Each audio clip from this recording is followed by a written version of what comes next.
Sigikafɔ o ye damu ye an ka jamana kɔnɔna la. Communiqué mun ni o kɔni bɔla monsieur Nuhum Togo yɔrɔ ka a sanga wulikajɔ mun fana kɛla Maître Demba Traoré fɛ, ale yɛrɛ ni Mamala o ka kow la.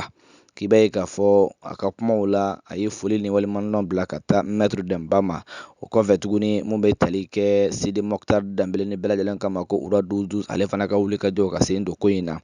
Kunnafoni la k'i b'a ye k'a fɔ mun bɛ tali kɛ alamisa donba in na Nɔbɔnkolo tile 10 san 2022 nɛgɛ ɲɛ 11 waati. Mun bɛ tali kɛ monsieur Mamala ka taa ye k'a fɔ ani maaba caman wɛrɛ tun bɛ kɛnɛ in kɔni kan. Kɛnɛ mun n'i y'a ta k'a lajɛ Nuhum Togo ka kumaw la, a yɛrɛ ye wulikajɔ fana kɛ ka yafama deli kɛ ka ɲɛsin nin maa kofɔlen in ma.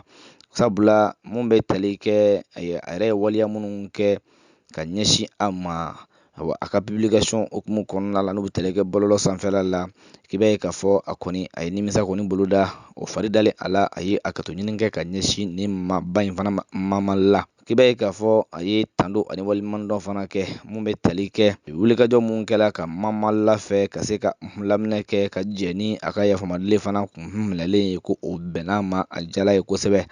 Wa o kɔfɛ tuguni a bɛ segin tuguni ka yafamadeli kɛ kɔfɛ tuguni, a donna maa ma gasi la, a ye degun se fɛn fɛn ma a ko la, a ye hakɛto ɲini kɛ o bɛɛ lajɛlen fɛ.